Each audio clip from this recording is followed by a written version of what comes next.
Okay, good afternoon, everybody. We are still in the process of letting people join as usual. We have been joined online by Sebastian, who says he's at an event, so he can only join. He's watching along on his phone, which is wonderful. Good to see you, Sebastian. He joined our Patreon group about a week or so ago, and we've all been actually pretty excited to meet with him. For lack of a better word, for those of you out there who have not experienced the inner circle, so to speak, of any content creator's channel, it usually is based upon the foundational people that are in their Patreon group. And like in my case, I think it's very stereotypical. Most of them have been there all the way back through multiple channel name changes, not knowing what Jim was going to do versus what he ended up doing. And they basically become like extended family. We absolutely live for the time that we absolutely live for the time that we can actually get this opportunity to speak to each other. So bear with me a moment, folks. Roger, you can go ahead and talk. One of our people is actually having a problem, so I'm going to try to see if I can get him a different. Yep. Absolutely. I mean, Jim's told you before. I mean, if you have the opportunity and the means to join the Patreon group, you really should, because we have some awesome discussions usually after the live streams.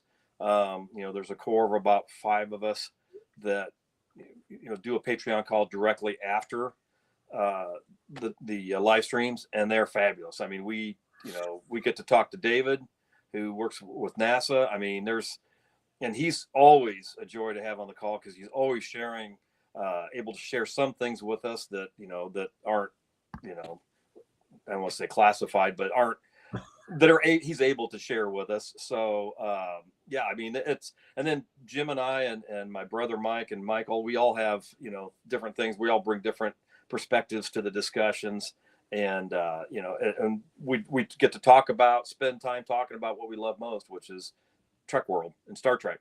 So yeah. So I sent an updated link to our buddy David. Let's see if he can. Told me to try it. We've run into this issue. For those of you who've been watching us long enough, we occasionally have issues where our guests basically get like a welcome screen, and instead of taking them to us on the call, it says, "Please stand by." But there's nothing to stand by for. We're not quite sure what causes it. And so unfortunately, David might be landlocked for that. But anyhow, so let's talk a little bit while we're waiting. Let's talk a little bit about what today is, what we're going to be looking at, and why this is just a little bit different from the watch parties we've done. Right.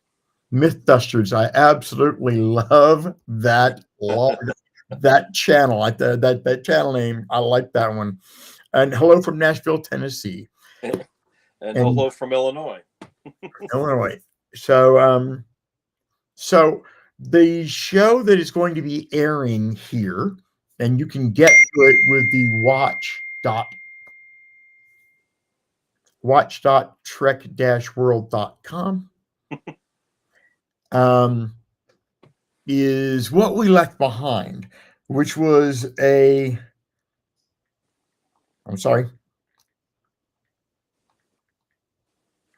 was a documentary that came up, about, I'd say 9 years ago. And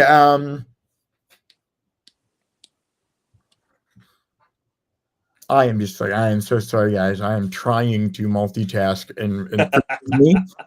But it came out about 8 or 9 years ago, and they got the entire cast together with the exception of Avery Brooks. And they talked about what's it like now, 20 some years after your series ended.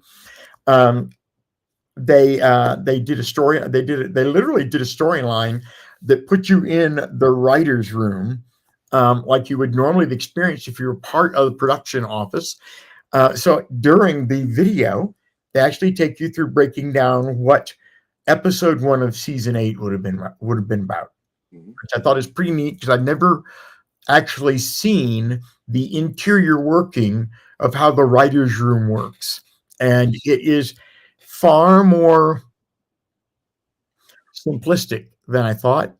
As a matter of fact, to be perfectly honest, it's not that much different.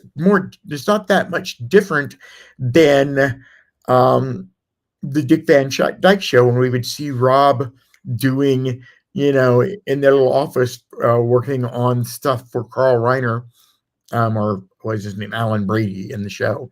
Mm-hmm. So anyhow, this is an unusual thing. So there's no plot, so to speak. So if you do the watch-trek-world.com, you will watch like a 30-second clip that's going to get updated. I'm going to put that up here on the screen in a moment. We're going to be with it for at most probably an hour and a half, because we may not actually have enough free-form discussion to really dig into it. But what we want to take this opportunity to do is, one, if you love Star Trek Deep Space Nine, Sebastian indicates that it is, his favorite Trek series. And Sebastian, one thing you learn about me is exactly the same thing. They always say when you're growing up, you never forget your first. Okay. We all have our memories of who our first boyfriend was or our first girlfriend was. And that position in your memory never gets denigrated. It is always, burned into your psyche. Now, however, in real life, my wife's hearing stuff out there going, what are you talking about? In real life, along come later, greater stories, later, more intrinsic people that will be with you throughout your life. And your first is no longer the most important, by far not. Okay, so in this particular case, while Star Trek, the original series, oh, my wife was watching this out there right now on a pad. So in terms of Star Trek, the original series, that's our first. But for me, and apparently for my friend here, Sebastian, Deep Space Nine is the epitome of Star Trek. The thing that I liked most about it was that, and several of you that probably heard me say this more than once, and that is that Star Trek is at its best, no matter which series it is. It's at its best, in my opinion, when we're exploring one of the variations of a Greek tragedy. Yep. Okay? It Agreed. heartstrings, sitting on the edge of forever. Jim, do you know what you've done? Yes, doctor. He knows what. Enemy Within. Crying in This Side of Paradise that he never told his mother he loved her. Yep. So I didn't mean to go ahead. Enemy Within. I mean, good versus evil. Good Kirk versus evil Kirk. I mean, that's classic. That's classic drama there. Yeah. And so, now at the same time, we tend to associate, when we were all back just with Star Trek, the original series, we tended to associate Star Trek with themes that revolved around what was politically correct and what wasn't. The anti-war statements. Roddenberry talked about all the time how he's able to take a story about racism and put it in a science fiction show and portray it in such a light that the viewers that are watching are going, what in the world is wrong with these people? But because they're aliens, the Chironians in this case, he gets away with it. Right. Because of the fact that it's fantasy. So Star Trek was used, especially by Roddenberry, to address many of what he had viewed were the social injustices of the day. So ironically, for that reason, a lot of people say, oh, the classic Trek was at its best when it was preaching to us. And I think arguably that could very well be the case. But as we got older, we can see that there's a little bit more complexity to it than that. Yep. Jim, sorry, I just wanted to throw in there. No. And I honestly don't like, or I disagree with the word preaching to us. I think the original series, and it's nothing against you, the original series reminded us. It's not a preaching to us so much as it reminded us of the things we'd forgotten as a race of human beings. Those basic needs, the basic evils, the basic concepts of being a decent human being.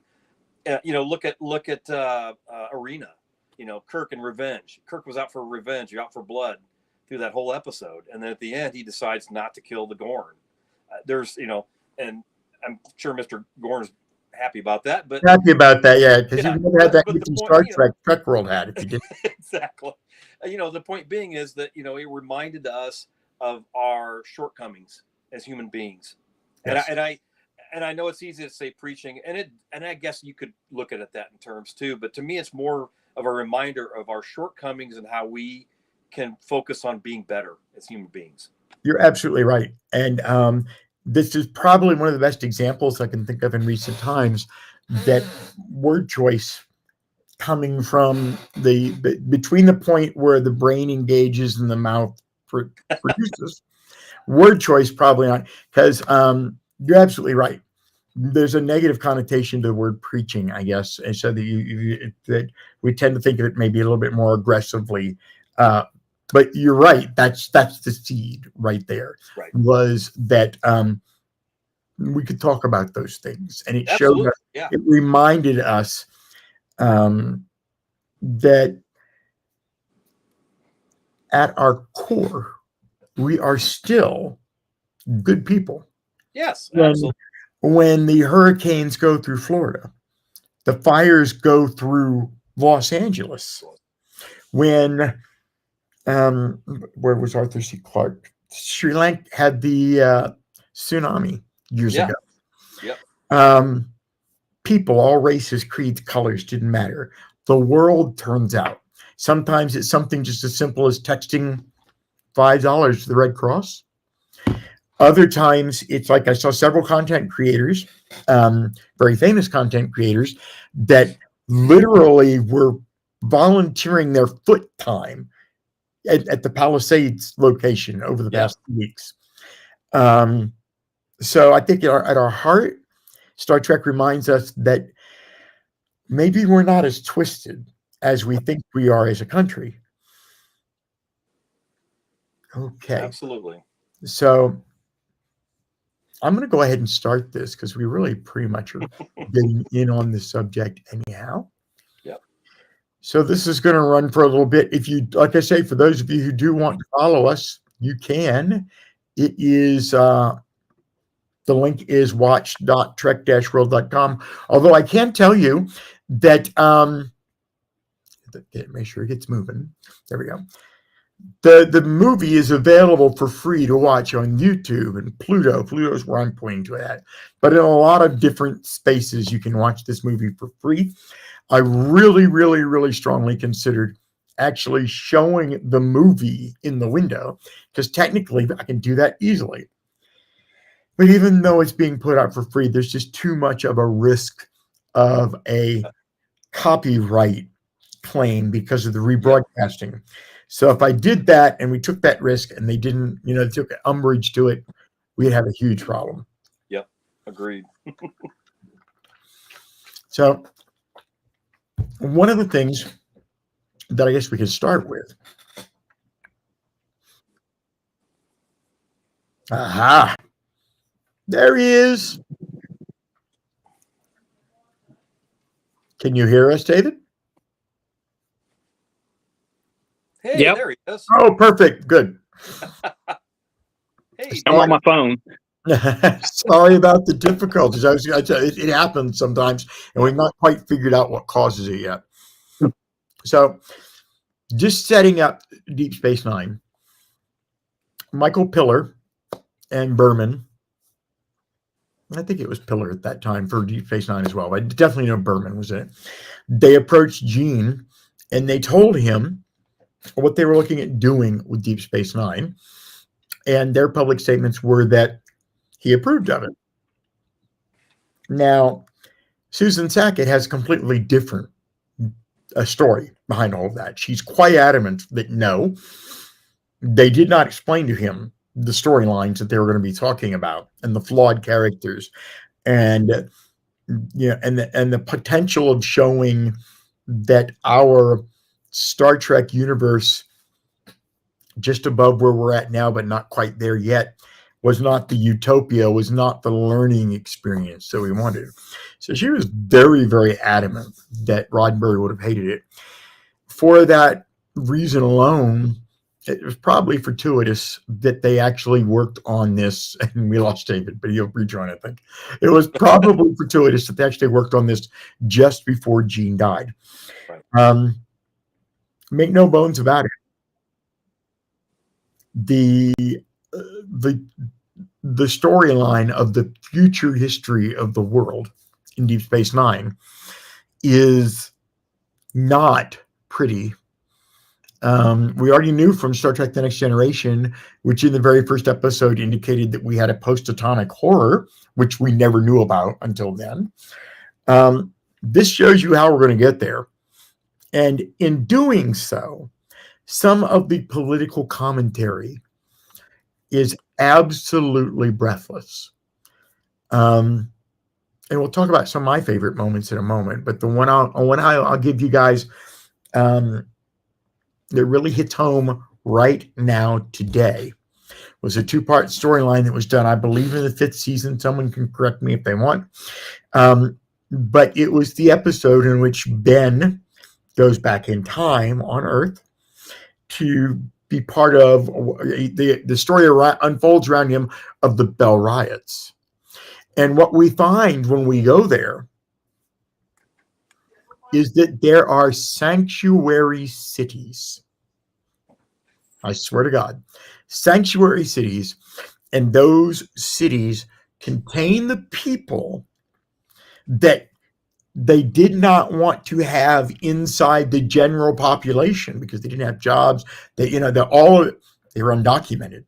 Okay, point blank. These are the people that we have here that we don't want to have here anymore. But what do you do with them? So in the case of Deep Space Nine, they built these sanctuary cities and they pushed everybody inside. Watching the episode, there's an old phrase that I heard growing up when you would shiver, and the answer, and in the comment, somebody just walked over my grave. that episode does that to me, because I can't believe that 20 years or more before this actually happened, they had written that entire storyline so realistically. Season 3, Sebastian said. So David, I heard a little bit from our buddy Roger here, but what is your overall? Because I know not everybody is into every Star Trek, and because this is one of my favorites, you guys are going to be stuck with hearing about Deep Space Nine for the foreseeable future. David, what was your take on it? And has it always been that way, or did it evolve as time went on because of the way we consume media changing? Yeah, it was completely different. Basically, it wasn't the traditional Star Trek. A lot darker, a lot of character development. It was more based on individual characters and stuff like that, rather than storylines. And then as it grew on, the storylines, and it actually got better season after season after season. But Cisco was not your typical captain, although O'Brien was your typical Starfleet personnel, stuff like that. So it was a mixture, but it allowed a lot of character depth because the ship wasn't going anywhere. Nine in the space station. Talk about a captain. Stories were character developed. Yeah, the stories were more character developed, and things like that until the later seasons when the Defiant really started coming about, and then a lot more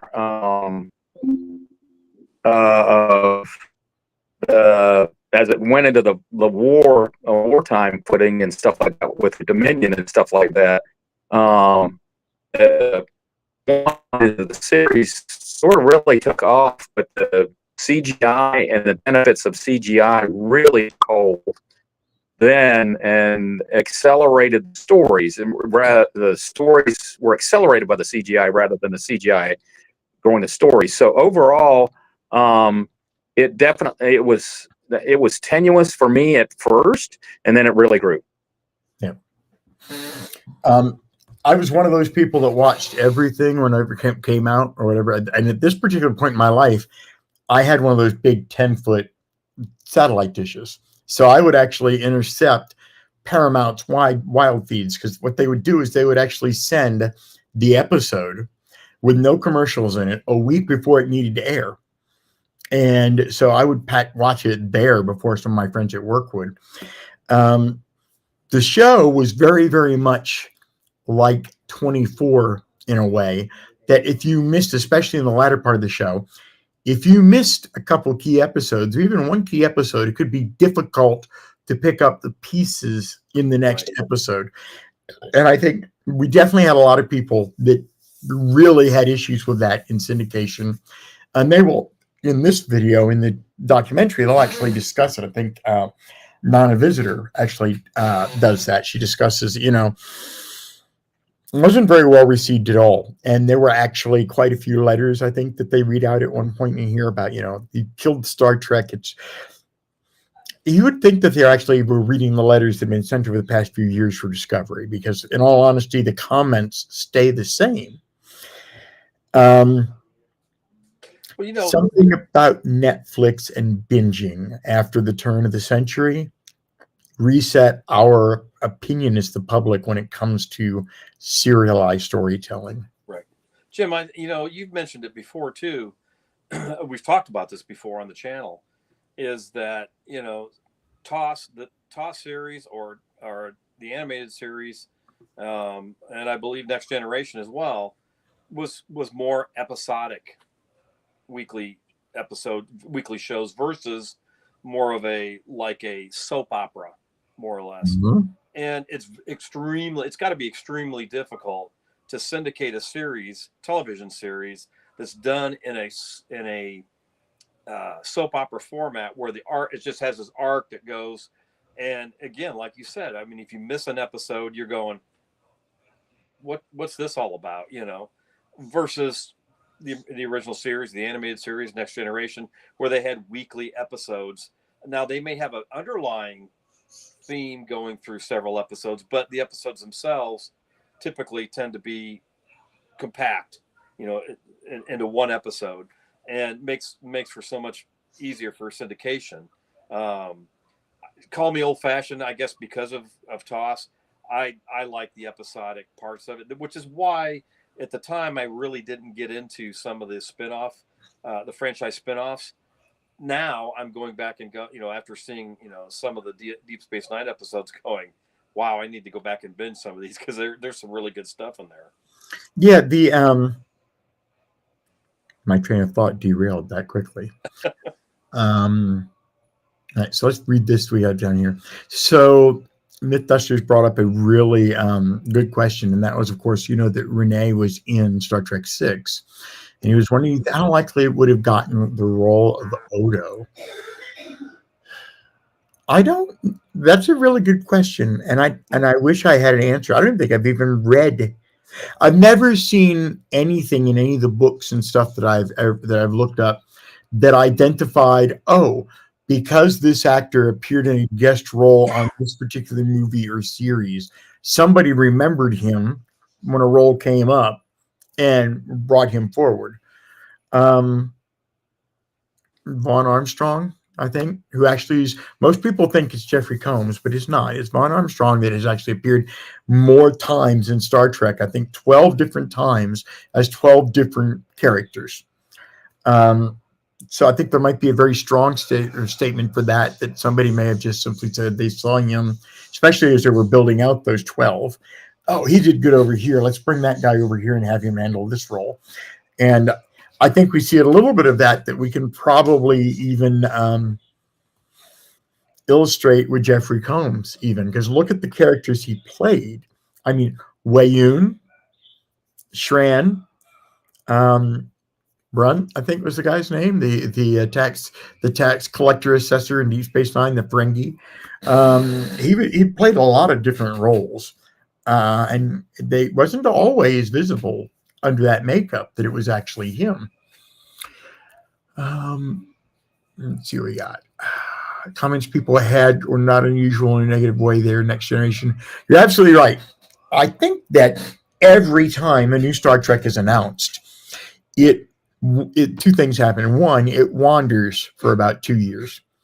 And I'm not 100% sure why that keeps happening over and over and over again, but it's almost like the production crew and staff just haven't got it dialed in yet just right. Because if you think about some key instances in some of the series, Wolf 359 from Best of Both Worlds Part 1 and 2 for Next Gen. As crazy as it sounds, when they let Avery wear the goatee and shave his head, which was how he was in real life. They were just afraid that it would look too much like the role he portrayed as Hawk in Spencer for Hire. Yeah. Enterprise, a lot of these series found a sweet spot right around season 3. And but of course, so whenever a new series came out, you'd have people complaining about it, and then you'd have this series trying to react to it and being slow to do so. That's all the more devastating now when we have TV series seasons that are only between 8 and 10 episodes each. So let me see. Renee's role of Colonel West was cut. Well, one of the things that, Yep. Yeah, so one of the anchor things was starting off at Wolf 359. It's basically you've got an anchor point, and then immediately you've got went into character developments right away, whereas the other series start off in shows. And the Next Generation first season was really strong at feet and stuff like that. And I think that was one part and parcel of Gene Roddenberry versus the new creators and stuff like that. And there was a lot of angst and directionality, whereas this one had a direction to it right off the bat, and an anchor that fans could go off of right off the bat. And then as I said in the comments, Renee Aberwan. I'm not even good try. I'm not touching that one. So he was really good right off the bat, and I think by not having a great amount of lines and part in 6, I think that he was able to do something right off the bat in there, and I'm glad that he was in this retrospective and stuff like that. Unfortunately, passing away later. Yeah. So the other thing that just occurred to me, and I'll let you talk, Roger. The casting, I would bet you that the casting agencies that cast the movies also cast the TV series, and that the Mary Jo Slater, I believe, was the senior casting person at the time, Christian Slater's mother, which is how he got the cameo in Star Trek 3, I think it is. Yep. So go ahead, Roger. I was just going to say, and I'm David, what I meant was I'm not going to touch pronouncing Renee's last name with a 10-foot pole, because I couldn't get it. I'd butcher it worse than anybody else. But what I wanted to say was, I don't recall looking him up on IMDb or anything like that to see what his acting career spanned, but I can recall seeing an episode of the Black Sheep Squadron from 77, 78, and he was in that, as was actually George Takei was in an episode of that series too. So there's, it's interesting when you watch some of these Star Trek episodes and some of the spinoffs, and then you go back and you go, man, I've seen this guy in other stuff, or this person in other stuff. And then I'll be going back and watching something with my wife, and we're like, hey, that's so-and-so from Star Trek, and it, back in the day, it used to be TOS, folks from TOS, and you still see that, but now it's like, that's so-and-so from Deep Space Nine, or that's so-and-so from Next Generation, and this is something from the 70s, and it's like, I had no idea that they, their career spanned that far back, in television. So again, I recall seeing him in an episode from the late '70s that just it blew my mind away how long his span his acting career Yeah. lasted. I think the only time that I noticed him prior to Deep Space Nine was that he was a regular in a sitcom that I believe was the early '80s called Benson. And it was a story. Yes. Richard Guillaume wins the governorship of the state or whatever. And Renee is uh, he's one of well, he has something to obviously one of the political appointees. And Right. interestingly enough, Ethan Phillips was also in the show. I think he was like the Yes. super staff or something like that. So ironically, even though it would be Voyager and Deep Space Nine, Trek alumni that were both main characters together in an earlier show. After that, I can't really remember too much about what Renee did other than Deep Space Nine. I can tell you that for the better part of 20 some years, I have listened to audiobooks, and he was an extremely popular narrator for audiobooks. All of the Lincoln uh, Child and Preston books that were written, he narrated, and he narrated a whole bunch of different things on there. So he had a very, very good background. And then Sebastian also points out Renee also did MASH. Yep. Exactly. And Frasier's. Okay. And that's interesting. Unfortunately, I have to admit that Frasier and Seinfeld, I did not watch. And Cheers. All of those shows, whenever I do see one in syndication or, I'm bored and let it play, Seinfeld is best example. I've never seen an episode I didn't like, but I never was attached to it enough to sit my butt down before DVRs were really popular and make sure that I sat there and watched it, Thursday nights at 8 or whatever time it was at. Jim, probably you mentioned Ethan Phillips. Probably the first thing, and I think we've talked about this before, one of the first things I saw Ethan Phillips play in was The Shadow, the movie The Shadow with Alec Baldwin. He played a security guard at the museum where Shi-Wan Khan makes his debut or comes to New York City in the 1930s, 40s, something like that. Mm-hmm. So. Good point, Jimmy. Jimmy 77 also point out that Renee played Boston Legal, and I can't believe I forgot that because I do remember seeing the screenshots. That was another one that I've seen and loved everything I saw, but didn't watch it regularly. I remember one episode where Spader takes Shatner. They go up in the woods to do hunting and fishing, and Shatner, for whatever reason, throughout the entire episode, he can't catch a fish to save his life. And I think one of the last scenes in the episode was, they're at the edge of whatever watering hole or lagoon or whatever it is like that. And Shatner comes out with a shotgun. He says, this time he's going to get the fish. All right. So a couple things here. Kind of interesting how DS9 had so few moments with Kira and Jadzia together, or moments with Quark and Odo. They're so brief in the show. I always imagined they both had more moments together. Definitely Quark and Odo. I mean, I can actually see everything he's saying, but we know there was so much more of a backstory with Quark and Odo because guess what? They were on Terok Nor long before the Bajorans got it back and the Federation took it over.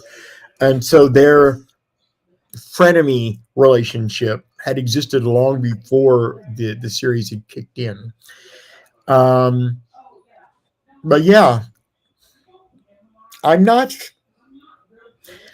saw anything, and this is screen story wise. I never saw anything to indicate that Kira and Jadzia's characters would have any friction. But with Jadzia being, a Federation science officer and Kira basically being a revolutionary, I think it might have been difficult to write those two together. Not impossibly, but Right. I think to find that thing of why they would be together. I mean, I thought what they did between O'Brien and Bashir was perfect. They couldn't stand each other. In particular, O'Brien couldn't stand Bashir, and it evolves into one of the best and strongest friendships we've ever seen in a Star Trek episode. Well, but Kira and Jadzia or Odo, um, those two pairings, when Odo and Quark would give you snippets, there was a lot of mystery that went behind it with those two. But it would be enough to really accelerate the storyline. And Kira and Jadzia kind of together, that friendship there, and then it sparked a lot of moments. I mean, when they first meet Worf, that prominent comedic gold in there, like dressed like this, and so yeah, I think that those two pairings really gave you a lot underneath, and you could more imagine the storylines of those underneath over. Yes, yeah, I agree wholeheartedly in that. Just because he mentioned a couple of things here. My favorite character in Deep Space Nine, I have two of them, in all honesty, and I hold them pretty much equal to each other. Nice going there, Renee. But for different reasons. I absolutely am in awe of Ben Sisko because, in addition to being a Starfleet commander and then a captain and living in the war, he's a grieving widower. He's a single father. And throughout the entire television series, his family, the way he approaches family, and when he even Penny, I can't remember the Penny, the girl that he fell in love with, and then she was Maquis and she had to go to prison or whatever. His family stories were perfectly handled, even with him and his relationship with his father, which I believe was played by Brock Peters down in New Orleans. Ben Sisko represented a role model to me that I wanted to be as a father, as a husband, as a son. And I hadn't really felt that strong about a role model since Captain Kirk when I was a real small kid. That they put something in there. However, Garak is hands down the most amazing character I think has ever been written for any Star Trek TV series. Cardassian spy. Later on, he's is he or isn't he a member of the Acidian Order? Yes, he was. How far up? Nobody. I mean, you never. I mean, I remember this one line where Bashir goes to him, and he goes, "Is everything you've ever told me, you know, you know, um, being a lie?" And the response back was, yeah, yeah, yeah, even especially the lies. Um, very, very. I'm sure I screwed that up, but very complex character.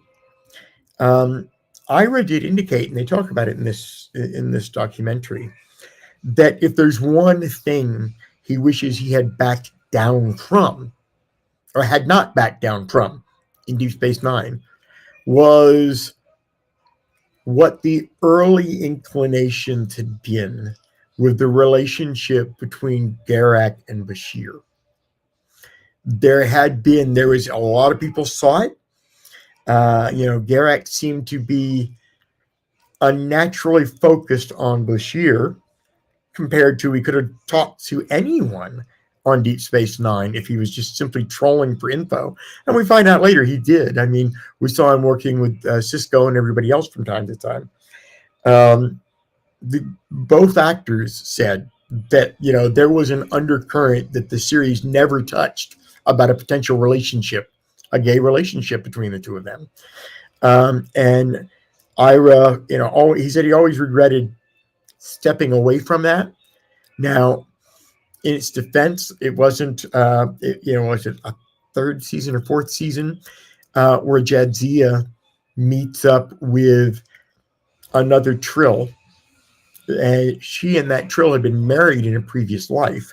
And generally, they're trained in general not to interact with each other as they go through their remaining incarnations because of the difficulties that can show up. And they illustrated it very beautifully in that particular episode, because in this particular time frame, both Jadzia and the Trill she'd been married to were inside two women's bodies. And so they really played up the emotional attachment between these two people.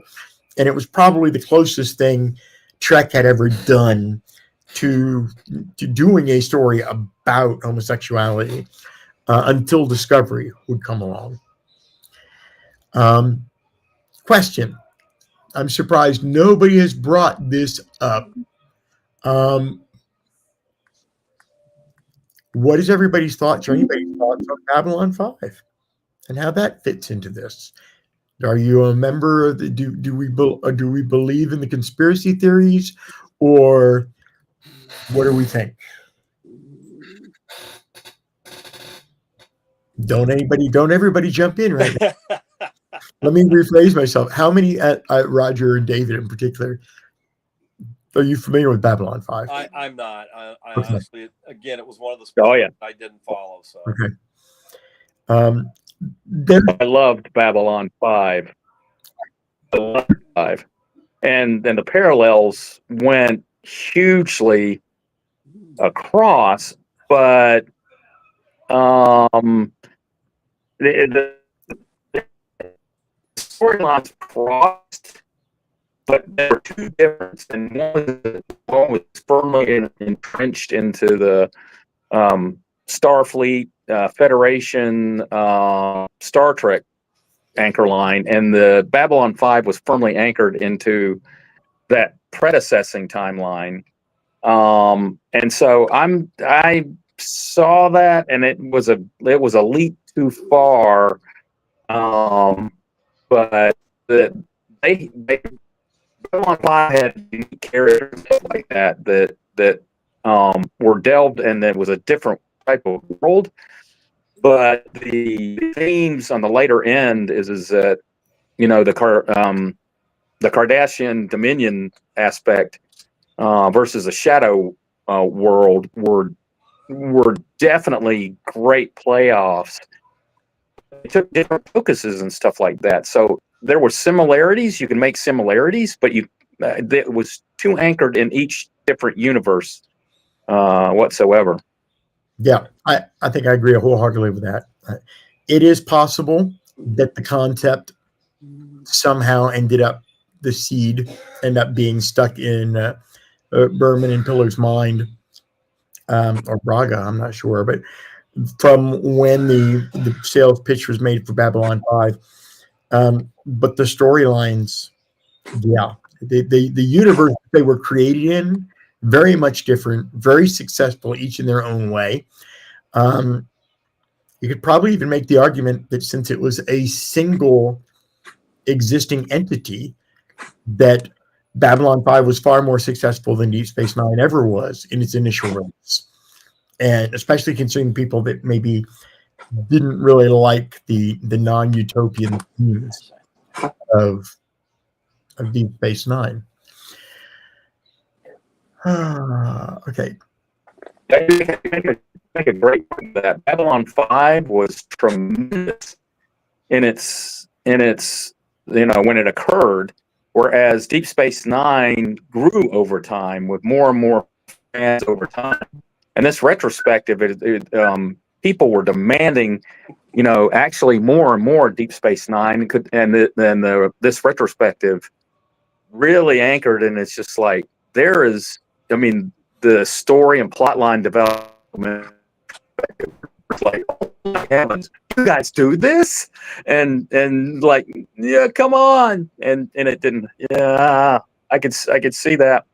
Whereas Babylon 5 would have to go in a different direction, and there's a good foundation, But this one, the retrospective, really anchored on a great series of storylines being developed.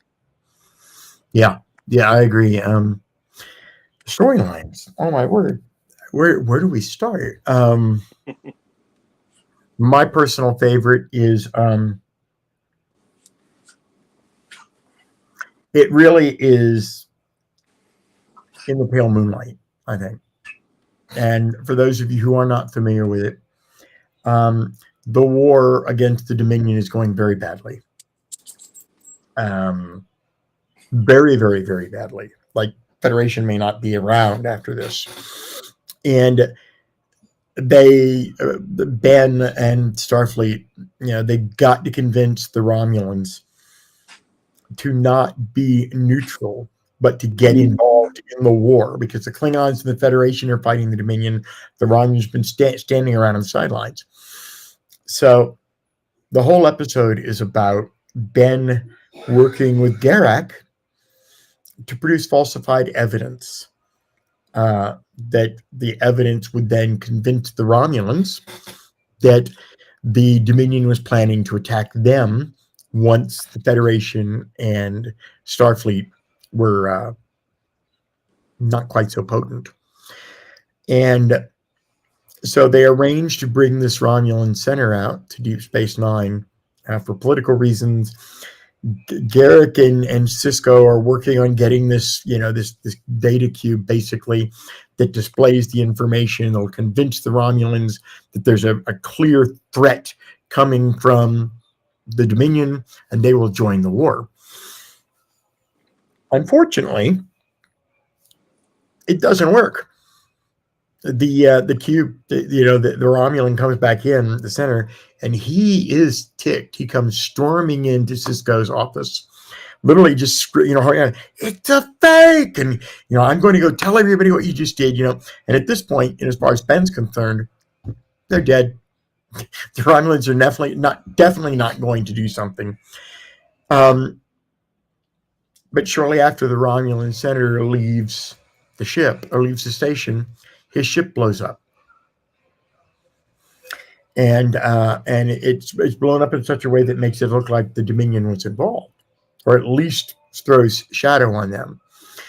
And it does not take any time at all for Ben Cisco to put together the fact that Garak rigged the ship to explode. And it's one of the few times that you ever see Ben get really physical with people. He goes barging into Garak's tailor shop, actually slugs him, and Ben is outraged over being made an unwilling participant in murder. This is something we don't do. And Garak's response back to him was classic. It was like, okay, well, you needed to get this done. This is why you came to me, because you knew subconsciously that I would do the dirty work that you couldn't do. And now you've got what you wanted.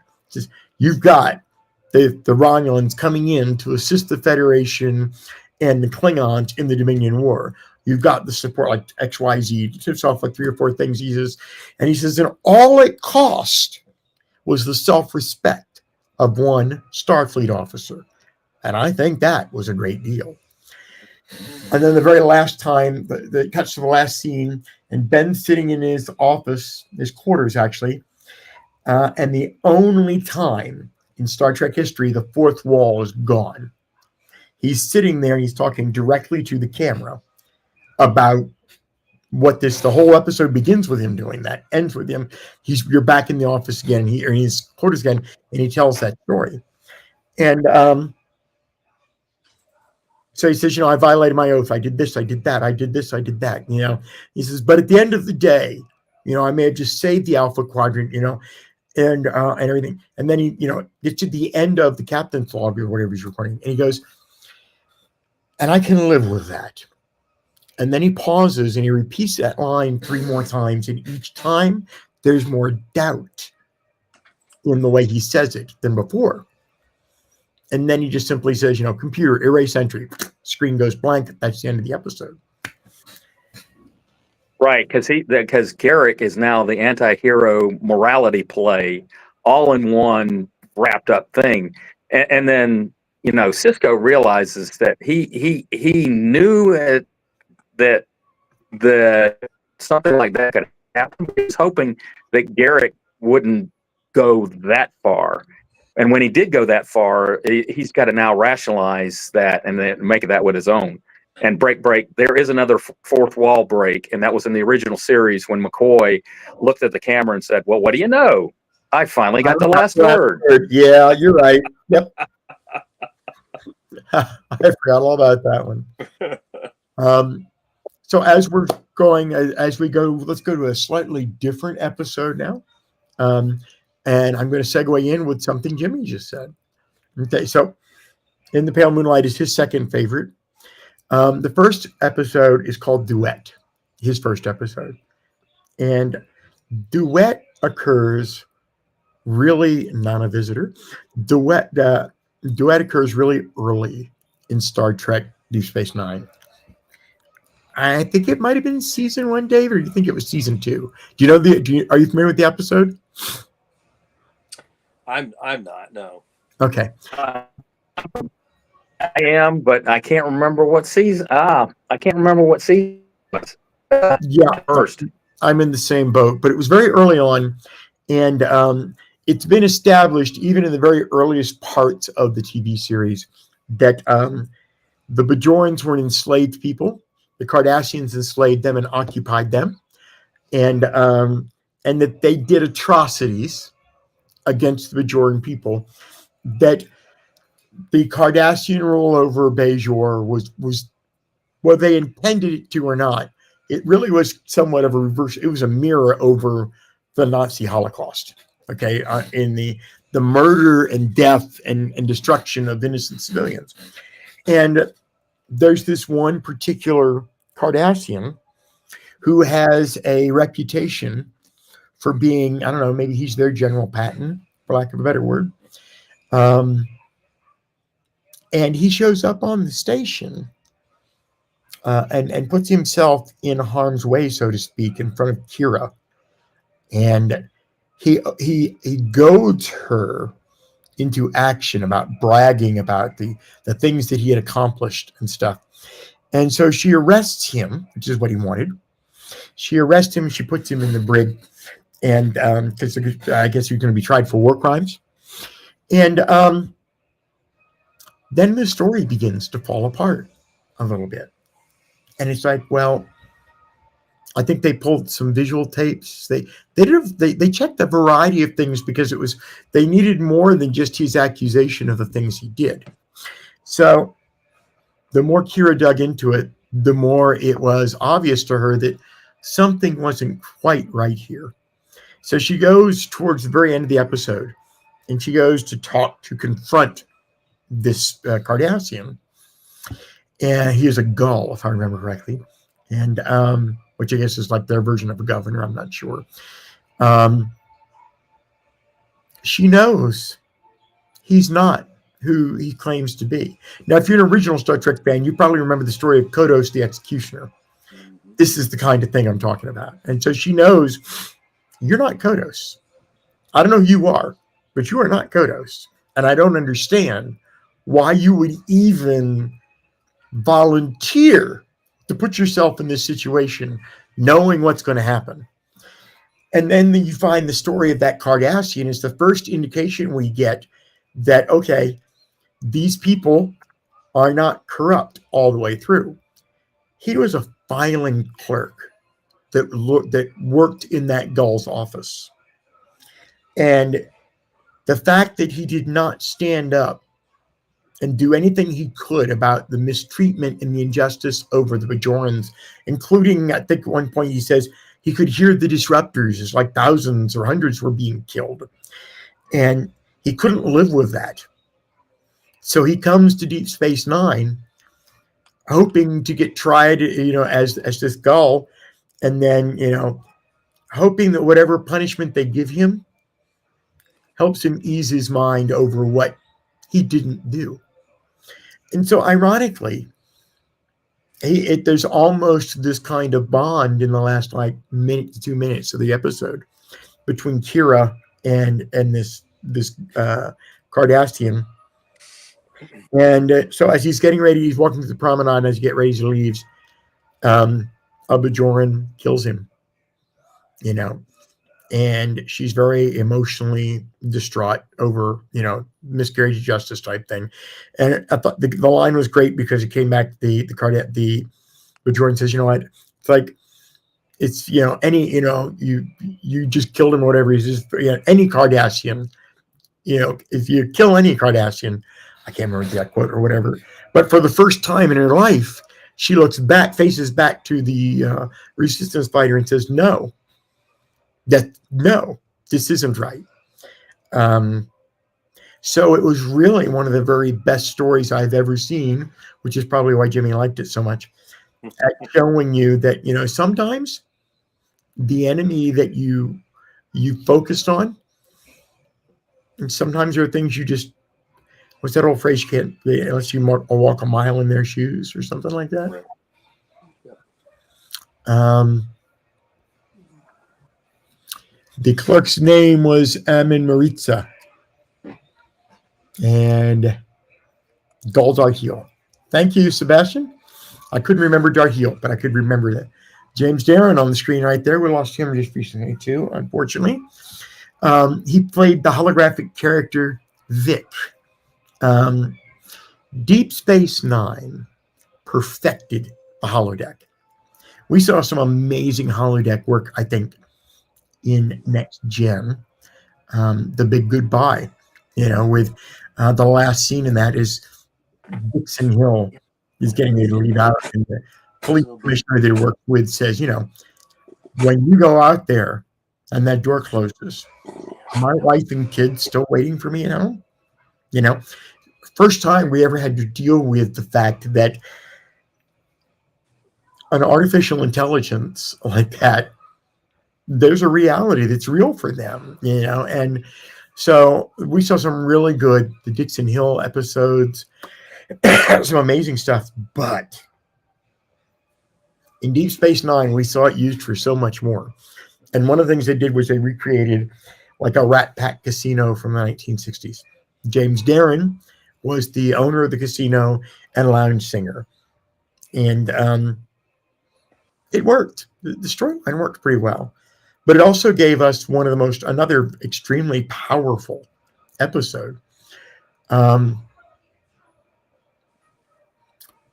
son of one of the Ferengis on Deep Space Nine, Rom, he actually wanted to join Starfleet, which was the first Ferengi in Starfleet.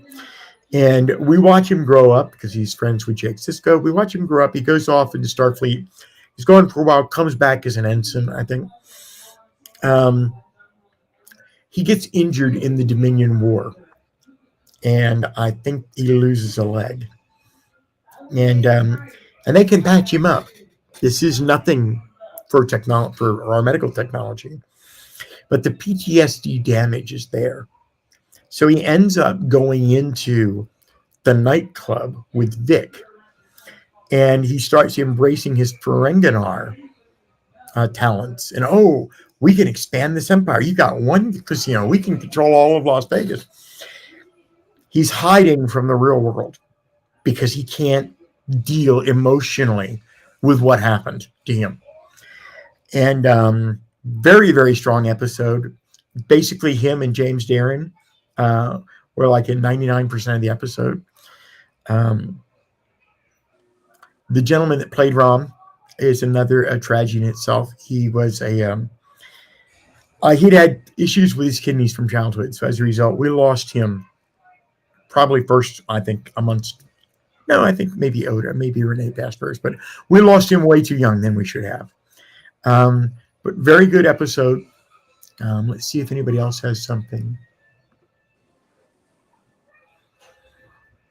Yeah, but that you anchor on that is Next Gen and especially DS9. The holodeck was great story advancement and stuff like that, but it was like it would anchor a story off, like Data saying, Geordi saying, I need an equal to Data, and Professor Moriarty created. against Data's Holmes, and Data being the more anchored. And then you got Vic here being the counter, and the all right, so more essentially was the bartender, everyone, the bartender listening to everyone, and expanding on whatever you need to do, and the angst and the playoffs of that. And so the holodeck was a great one story expander, and expanding that, being detective stories in the next generation, or in this, as a time break, what we can get off of DS9 and explore other angles of the story. Yep. Bill Mooney. Yeah. Wait a minute. This isn't Lost in Space. Wait a minute. Yeah. Let's see what we got here. So somebody else point out something that was interesting, and it was Sebastian.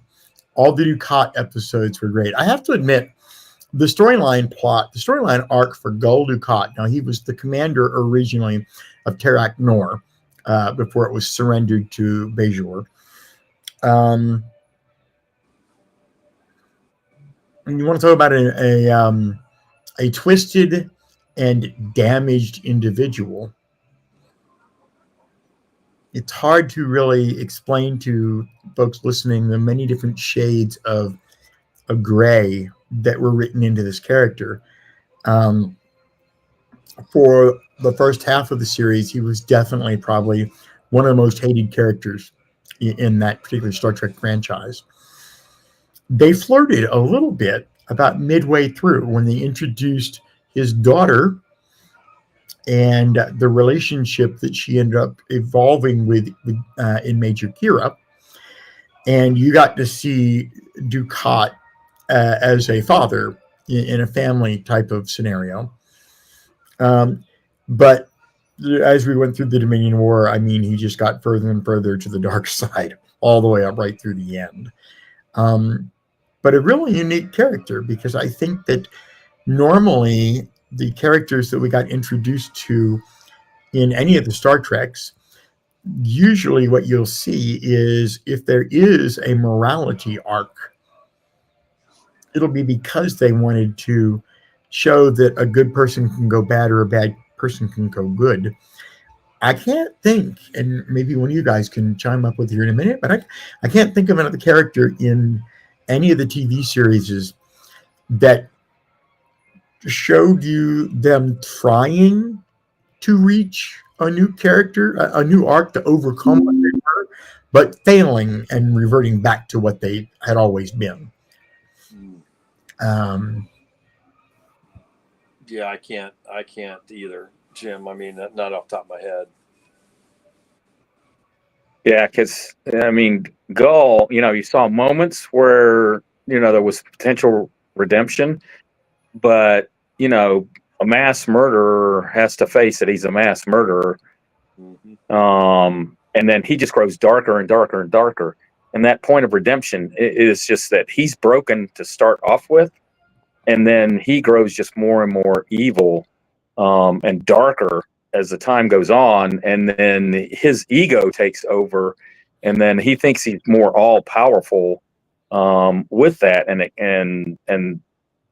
so yeah, that's a storyline that was interesting in there, because usually in Star Trek, and it's just like there's redemption stories, but very, very few going into a black hole of darkness. Right. Yeah. It's you're dead on right with that. Dukat. See, I'm just looking to see if anybody else has said something, because I'll just jump into some more episodes here in a second. So one of the things that Sebastian says is true, and they talk about it actually in this particular documentary, was that there was concern, especially in the earlier seasons, that the audience was starting to view Dukat as a sympathetic, as a sympathizer to them or whatever. So they went out of their way just to continue to make him as nasty as they possibly could. Here's something else that it gave us two things that become staples of Star Trek going forward. One of which people like, the other one, who knows, but we introduced the concept of Section 31 in this TV series. That there was a group of individuals that were chartered outside of Starfleet, but they were part of the original Federation's original charter, and they were basically our secret, our special ops super spies, 00, whatever you want. You can kill people and do whatever you need to get the job done. And they treated Section 31 in Deep Space Nine as a hostile. In other words, the cast and the crew, no matter how often they came in contact with Section 31, and I think an issue started when Section 31 tried to recruit Bashir. Section 31 was never played in a good light whatsoever in Deep Space Nine. We saw it again, featured very heavily in Discovery. And of course, the latest movie by Michelle, Section 31 movie, came out last week. Obviously, we see that. So the whole concept of Section 31 was introduced, I think, with Deep Space Nine. The other thing that Deep Space Nine did that made an irrevocable change to the landscape is the original Star Trek gave us Mirror, Mirror, 100%. Deep Space Nine gave us the lore. What was this other Terran Empire? How were they different? The number of times that people crossed back and forth. There's an episode where O'Brien from the Mirror Universe, he comes over into our universe and replaces our O'Brien per time. We got to see a lot. Kira Nerese's counterpart was the intendant, which you might as well say was not like a female head of the Terrans the way that Giorgio was, but definitely like maybe a Pontius Pilate, a Roman governor type of thing. And she was. What was really interesting is whereas Kira was somewhat straight-laced, Intendant was very, very sexual in her nature and the way that she interacted. And she had a streak of narcissism that was a mile wide. And you could see it every time she came in contact with Kira, because it was obvious to her that, okay, this was a couple that it was always meant to be. So we saw a lot of the Mirror Universe. And obviously, it's been developed going forward by other Star Trek series. But I think that had they not found a way to cook it up again inside the first time that they cooked it up in Deep Space Nine and brought it back, I'm not sure we would have seen a whole lot of development after that.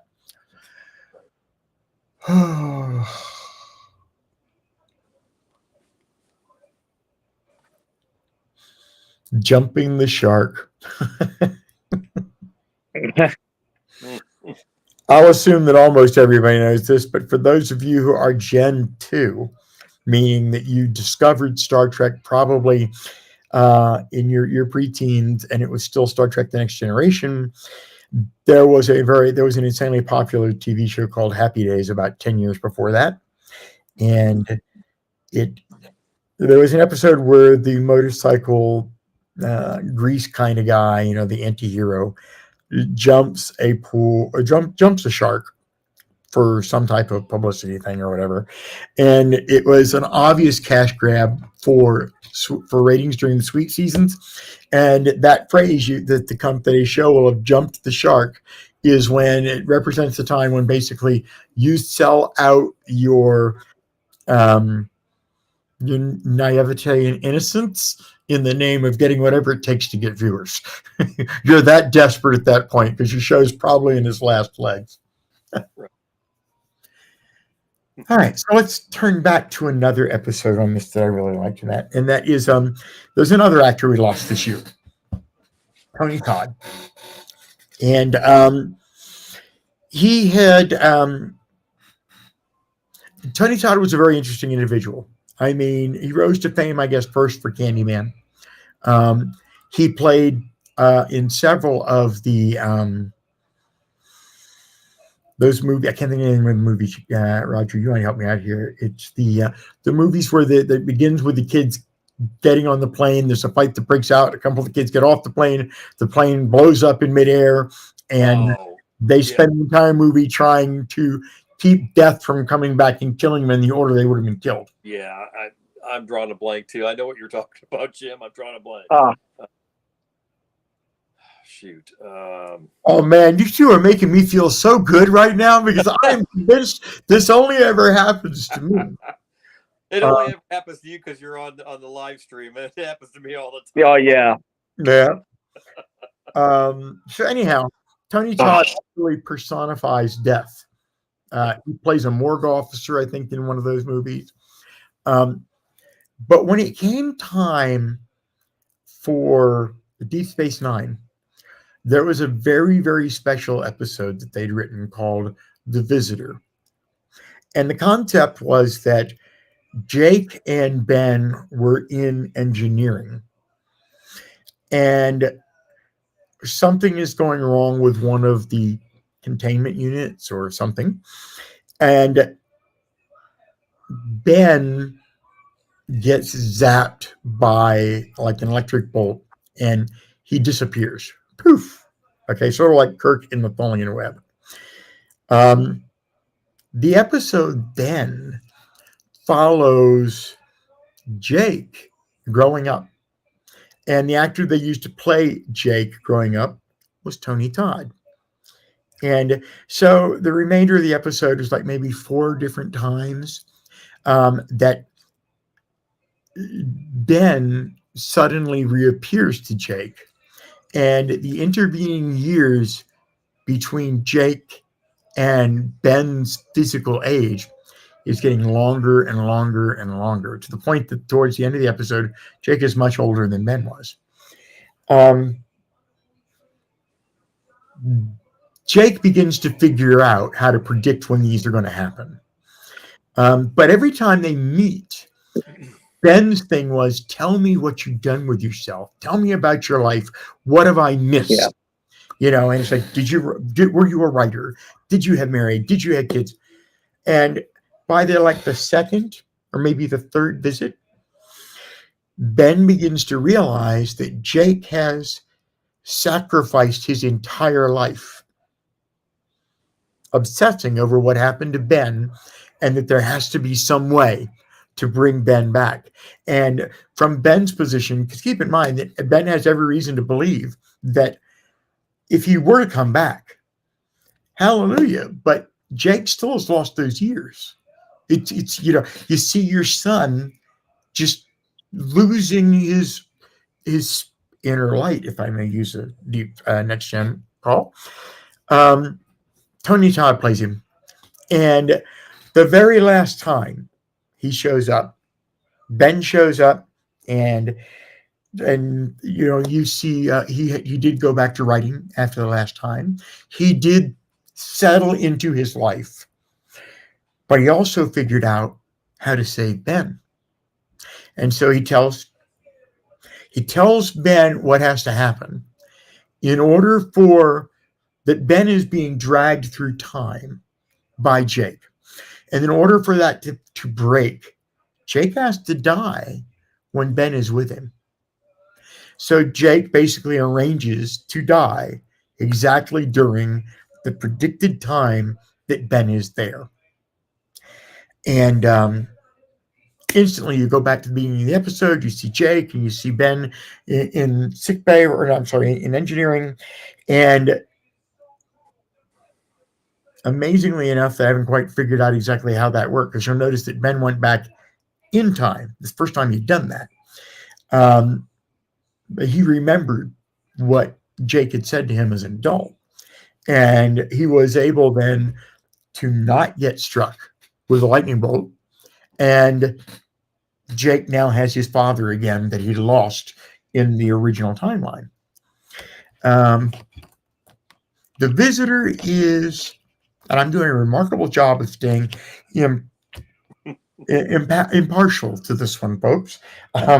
because I am Deep Space Nine brings out more Kleenex moments in me than just about anything else. That one is rough, especially as a parent. And Sebastian, the visitor, I can't really watch that episode. It is. I'm glad you said something about that, Sebastian, because I recently had that exact same conversation, and I will mention Far Beyond the Stars because it's one of the last of the greatest hits I think I had on my side. Final Destination.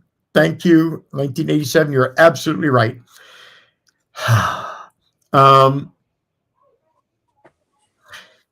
It's a very painful episode to watch if you're a parent, and so ironically, I run across it 2 times in my life that didn't have to do with Star Trek. And really only one of them. I can't bring myself, for those of you who are Christians, and even if you're not, I don't think I could ever sit through another showing of the Passion of the Christ that was done by Mel Gibson. The movie is devastating in its execution. And so it has a tremendous emotional impact no matter what you think when you're watching it. And ironically, that reaction is very similar to what Sebastian's talking about with The Visitor. However, let's maybe come to a little bit more brighter area to a degree. Far Beyond the Stars, since Sebastian brought it up. This, yeah, you lost my father a few years ago, so it is tough. Yes, Sebastian, you're right. I was born very, very late into my parents' life. My mother was 42. So as a result, episodes like that there's part of the reasons that I can't watch them is because of that. At this particular stage in life, I've had a wonderful life, an amazing life. And those of you with me right now have been key to that over the past 2.5 to 3 years. I now know that life doesn't get, I now know what my minimum baseline for happiness is going forward, and it's far more than I deserve. But it also emotionally is very valuable to me because my entire family is gone.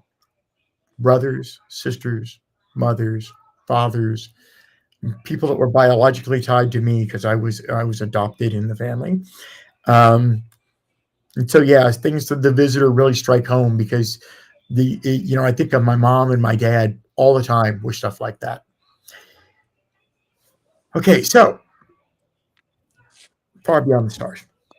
This was an incredible idea. I don't know how they came up with this idea, but the deal was, let's do a fantasy episode. And I think that the object, I think it was written around a frame that, if I remember correctly, that Ben might actually be like under some kind of like a coma or something at the beginning, which explains why we're looking at what he's experiencing. But anyhow, it's the 1950s, late 1950s, early 1960s, and all of our friends work at a publishing house that makes things like basically amazing stories, is what it was forcing out to be. And Benny is the name of one of the writers who writes a story about a crew on a crew on a starship. I think might have said, actually, I think he actually did even say it was a station, but they weren't all white. They were diversity all the way through. The captain, the commander was black, and they had different races and stuff. And he felt very strong about that story. And the episode does a really good job of showing you what the people of color and people of ethnicity faced or may have faced during those time frames. And it covered things like, does money make it better? Michael Dorn's character in that episode was a professional sports player, I think. So, he comes, when you see him, he's obviously got money. He's living well-to-do. But in the end, what basically happens is the guy who owns the paper, the guy who owns the magazine, refuses to publish the story. And there's a scene at the end of the episode. The whole episode's wonderful, but the last 5 minutes is like the reason to watch it. Um, Benny has a meltdown in the writer's room. He says, you can, you can refuse to publish the story. You can say, you can refuse it, you can hide it, but what you can't do is you cannot delete an idea. He goes, the idea, you can stop the you can everything else, but you can't delete the idea. But at the same time, he's obviously grasping with the fact that his idea is, even in this scene, is being discarded to the point that nobody cares. And he goes into an absolutely shattering emotional breakdown that the cast did not know he was actually going to be doing. Everybody knew what the final scene was. We knew, hey, okay, this is where Ben says some stuff. He's going to get upset, and hurt and everything. But his portrayal emotionally was like a gut punch.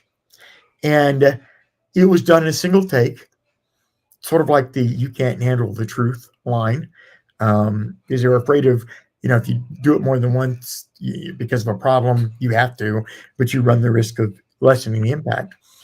At one point in the last like 30 seconds or whatever, he loses his balance and he falls right back into not a visitor, and the other cast members right behind him, and you can see the look on her face, which goes like, "Damn, this story was written really well." They were all surprised. They didn't expect him to go down like that emotionally, but he stayed in character so devastatingly that, yeah, probably one of the most emotionally charged endings I've ever seen on a TV series. Okay. Yeah, that basically Deep Space Nine was, and a lot of Star Trek is basically the Shakespeare of outer space. And basically, you go from toil and tragedies to comedies, and basically Shakespeare was a master of all of that. And so, anchoring on the foils and fallibilities as well as the fun, um, uh, that goes along with our existence and stuff like that. And it explored, from Gul Dukat going extremely evil to, the best and toil, of going through the Dominion War, and the eventual end is that, out of the end is that the moral characters really shine through at the end. And it's all that struggle, that we have, but making light of some of that as well. And so, trials and tribulations, as well as the other ones. And so that's what makes, or developing those stories in both worlds really was good story writing up one side down the other. And although it was started off dark, it really explored a lot of the human aspects, because it had to, because it was not, exploring strange new worlds. It Yep. was a strange new world. Right. Well, too, even some of the TOS episodes, I mean, there's some in-depth writing there that are touched on in the episodes, but aren't finished. They don't finish exploring. For instance, the episode, Obsession, where Kirk's obsessed with Yeah. with killing the creature, and okay, we get it. He's obsessed with killing the creature, but we don't understand, or they don't delve that deeply into why. And the point being is, the first time he met this creature was on the Farragut, I believe. Yeah. And the captain of the Farragut was like a father figure. They touch on the fact that it was like a father figure to him, but they don't go into the depth on why. why is Kirk so obsessed with killing this creature? Why did why was the captain of the Farragut, that close to him, or that much of a father figure to him? So there was excellent writing, but they could have delved deeper into that, and they did on there and some of the new spin-off series they did, but they go into those types of depths, but they didn't in the original series. I think mostly just because of the time, the time that was allowed during the episode. So Yeah, it's yeah, you're definitely right with that. They were able to do that in the original series. I think they did a pretty good job with it quite a few times. oh, Um, absolutely, the absolutely, yeah. But there's Conscience of the King, Anton Caridian, Kodos Executioner. yes. Um, Well, even and I saw parallels too myself. I don't know about you guys, but I even saw parallels in the episode of Obsession, for instance, with Ensign Garavik. His Captain Garavik was the father figure to him. But if you look at that interaction between Kirk and Ensign Garavik in Obsession, and you look at the interaction between Kirk and Captain Decker in the motion picture, it struck me as I watched the motion picture for the first time. It struck me how similar the scenes were in the motion picture between Kirk and Decker and between Kirk and Garavik in Obsession. Kirk's very cold in both scenes. He's very cold to Garavik. He's like Garavik says, I don't expect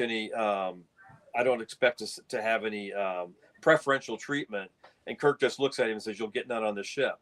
Very similar to Decker. He's very cold to him, just like Kirk is to Decker. Kirk's trying to be, sympathetic to Decker because he's taking command from him, but it's still very cold. It's a cold exchange between the two. Things like that. I love seeing parallels like that between some of the movies later and some of the original series episodes. And some of that writing is very similar in the newer franchise as well. But they tend to explore deeper in emotional personalities in the newer franchises than they did in the original series. Just because I think of the times that they were written in. yeah, yeah. Um, so Sebastian brought up a few minutes ago. There were some good comedy episodes. Our man Bashir. So the holodeck thing, Oh yeah. Patrick had Dixon Hill. Bashir loved James Bond. And they did a few episodes of that I thought was really good. Here's a piece of interesting information for those of you who don't know. Alexander Siddig, and I believe his name was originally Al Siddig Fadil. Please forgive me if I'm mispronouncing that. But he is the nephew of, and I had to look the name up because I'm getting too old to trust not screwing it up, Malcolm McDowell. Oh, yeah. Star Trek Generations. Yep. I can see as he's gotten older, I can see somewhat of the family resemblance in them. Yeah, the hits keep coming. Jimmy just mentioned that. Oh, you're right. Zarabeth. Yeah. That's a Yes. Oh, yeah. yeah, Oh, that's yeah. another rough one. Yeah. So I love this. I love that because we don't normally get into the themes as much, but they're really coming out strong in this watch party because of the fact it's comparing and contrasting the both various theses. Because I think that the one thing that allows every one of the series to excel at some point is the quality of the creative force in the writing. The original series depended a lot upon the science fiction people names that we knew. And then you had the rewrites by Gene and Bob Justman and Dorothy, and that's all well. But the talent pool was really deep in season Absolutely. 1 of Star Trek.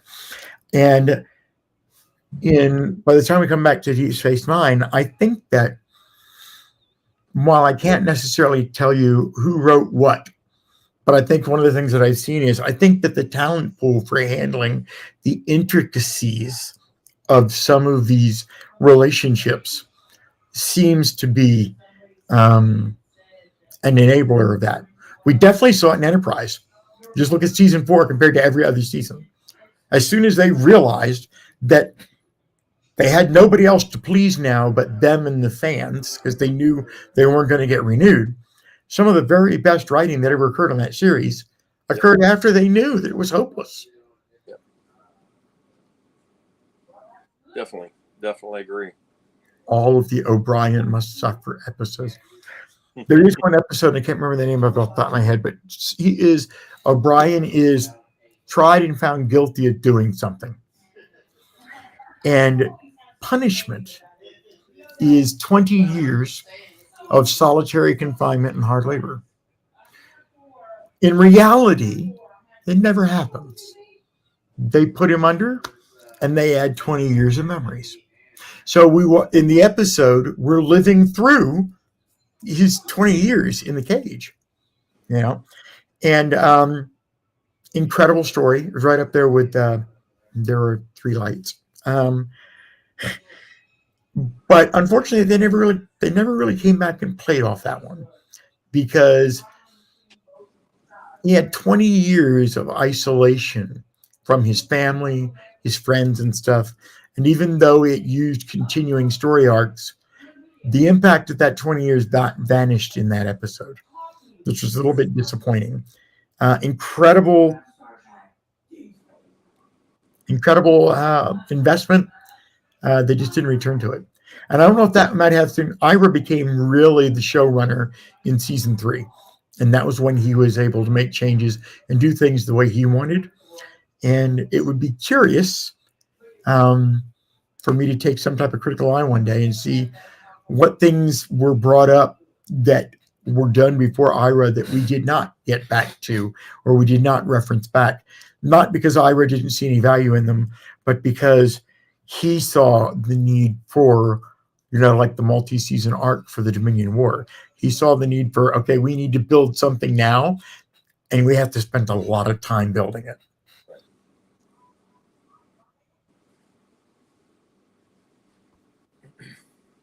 In the Mirror Darkly. Yep. We get to see the Defiant. It also sets up effectively, the beginning of the Terran Empire. The Defiant shows up, and hey, this is the ship that's going to allow the Emperor, or in this case, the Empress, to just conquer the entire universe at her time right now and force them all into submission. Right.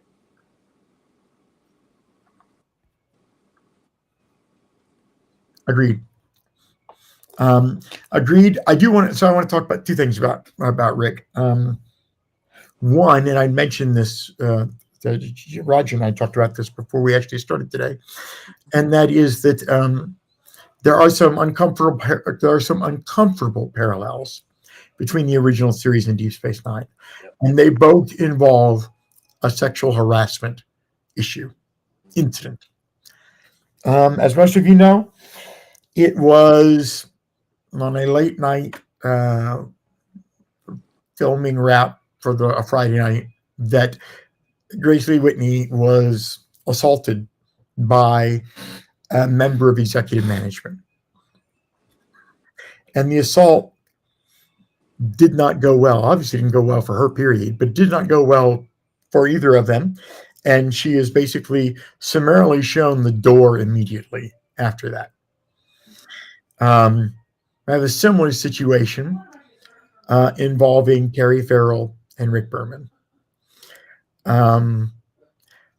I've never heard Berman address anything directly that Farrell has said, but she's been very vocal with his comments made to her about her shape, and basically he just bullied and abused her to the point that at the end of year 6, when everybody else agreed to sign up for a renewal for season 7, um, she made the very tough decision that she's leaving. And then we get to meet Esri Dax. Um, kind of sad that we would face those kind of situations um, 30 years apart. Yep. Um, I Yeah, like. and yeah, because I mean the oh, I forget the character. I mean the who played Esri Dax. That was Terry was so well liked in the series and stuff like that, as well as you know the character Jadzia Dax. Esri, the both the character and the actress got the short end of that stick.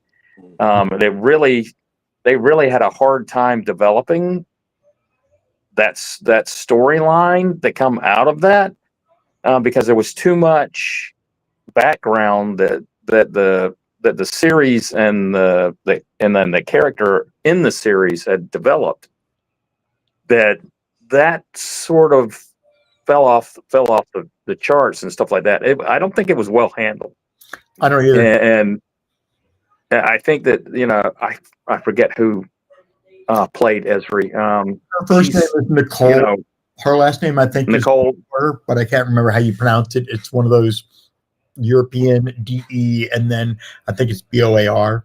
But her first name was Nicole. Yeah, yeah. I heard her for a little bit during one of the conventions and stuff like that. Really a sweet person, and it's just like that was not well handled, and I think they needed to handle that a whole lot better.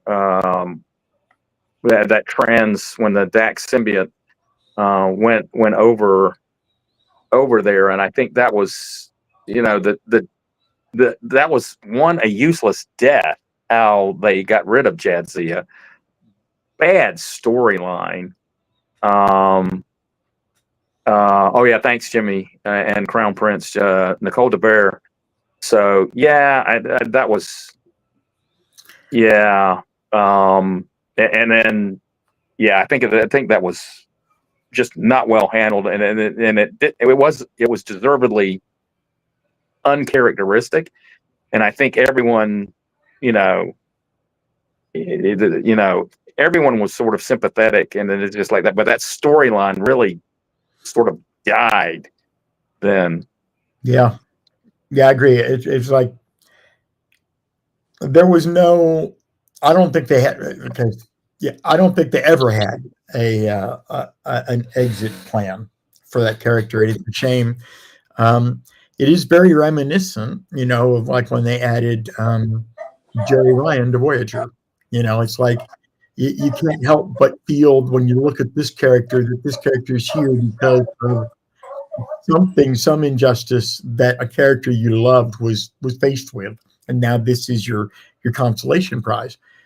I would have been hindsight's 2020, but I think they would have been much better off writing the character not dead but off the same way they did, like when they shipped Dr. Crusher to Starfleet Academy for a year or whatever. Right.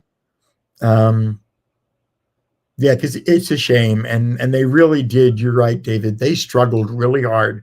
They had to do the obligatory. Will Dax be able to pick up where she left off with Worf? And that episode actually was probably the only one I thought was really really well done, because it showed you that paradigm that happens sometimes when you meet somebody from an earlier point in your life that was very important to you, and you realize that so much has changed that neither one of you is the same person anymore, and it's not anybody's fault. And we saw Worf have to deal with that emotionally, and he really struggled with it in that episode. But it's unfair, I think, that they Yeah, and I think into that. yeah, I think the writers really had a hard time with that because evidently, all right, rumor, is that Berman wanted to kill off the character that badly, and so and so that really was antithesis to what the storylines had been going to pretty badly. And Berman has a reputation amongst all of the series of being a little bit overbearing and stuff like that. Yeah. Yeah. So I'd like to do a deep dive one day into Berman the way that I did to Roddenberry, because I'm not hoping to find a ton of dirt, but what I am interested to go is that I posted a poll on the YouTube channel probably about 2 years ago, and I asked people who their favorite showrunner was. You got Gene Roddenberry, you got Rick Berman, Jerry Taylor, Alex Kurtzman, and surprisingly, a lot of people dumped on Berman. A lot of people really, really did not like him, and which I found to be really interesting, because the Berman era of Trek was the height of Trek. It was the most financially successful, advertising successful. The 18 years that he was involved in were the golden age of Star Trek. And to some degree, some of that had to be due to him. The same way that, Harv Bennett was able to recover Star Trek 2. But I don't know enough about the man yet to really understand. Was it him? All right, the showrunner does one thing, but the writers really are the anchor. The actors and the writers carry through. I mean, the writers get you the lines, and then the portrayal goes to the actors. Right. So really and truthfully, the showrunners. But I mean, you get somebody like Terry Matalas off and running, doing something, but he's not only that, but hugely in the developmental of the storyline as well. So showrunners do have, get the the production off running, and then the producers, the writers, and the other ones really are or what carry the shows through. Yep. Agreed. Yeah. Oh, this has apparently stirred up something really good, which tells me I do need to read about that. Because first up, Berman is not held in esteem by either the Deep Space Nine or the TNG cast. Denise has called him out before. Berman harassed Jerry Ryan as well, according to what she said. Of course, it was his idea, I think. Like he says here, the cat suit. Berman told the Voyager cast at the start of the series, if none of you are suing us by the end of the series, I'm doing something wrong.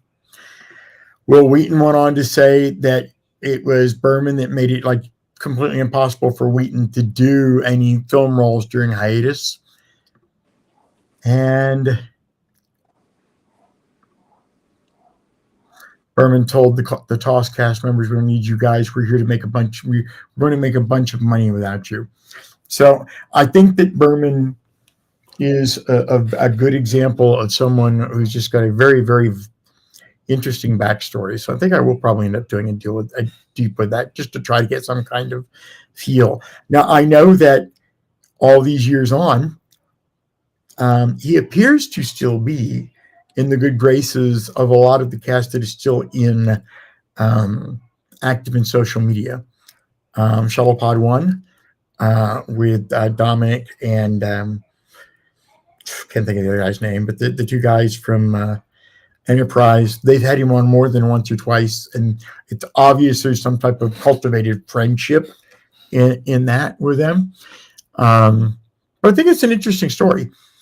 A lot of people dumped on Kurtzman in year one on Discovery, when, regardless of what happened later on with Kurtzman running Discovery, it was Brian Fuller or Singer. I wish it's the last name. It was another person who designed Discovery, season 1, the Michael Burnham character, the whole 9 yards. And Kurtzman, that showrunner got in an argument with Paramount. Paramount fired him, and Kurtzman stepped in and ran with it from there. So a lot of the complaints about the characters that I had in Discovery, their roots, the Michael Burnham character in particular, their roots predated Kurtzman.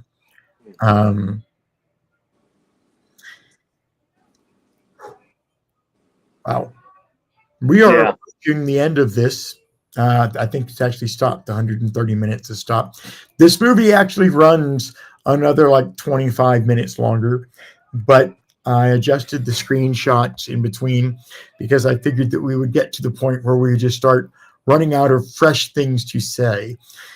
So, for those of you watching this after the show, um, I hope that if you have not seen Deep Space Nine, that you do go and just check out the episodes that we talked about here.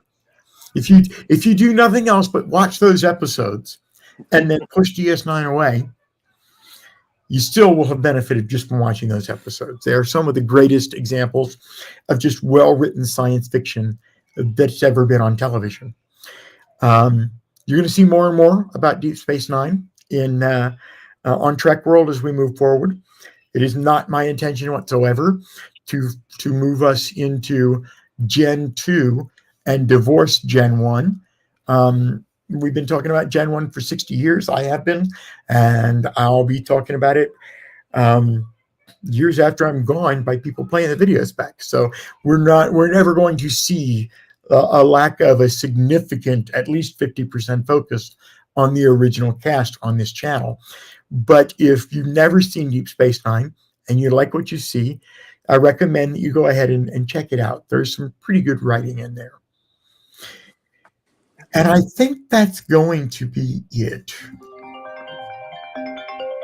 Thank you, Jimmy. I couldn't remember if it was Brian Fuller, Brian Singer, but the Singer I think was on the Marvel side. Brian Fuller was the original Discovery showrunner, and I think it was budget that they fought over. And the other thing too is that Michael Burnham, Brian Fuller has the it's like his version of Alfred Hitchcock being in every scene, in a scene in every movie. Brian Fuller always names one of his characters, one of his women characters, with a man's name. It's just like one of the little things he leaves as an Easter egg, and that's how Michael Burnham ended up with that name. I've heard rumors about how, and the NTC 1031 came out because I think the number actually was there during the Fuller time, but I think people have said that Kurtzman had some affinity to it as well because it's Halloween. Not really sure, but still makes for some absolutely amazing campfire discussions. So I think that's going to be it for tonight. For those of you who are watching along on the web right now, and my two buddies up here, I've been running my mouth for almost 2 hours now. My wife is hungry, so I think we're going to do a Patreon call after this one. Nothing personal, I assure you. I'll reach out to you via text in the first part of this week if we want to get together sometime this coming week.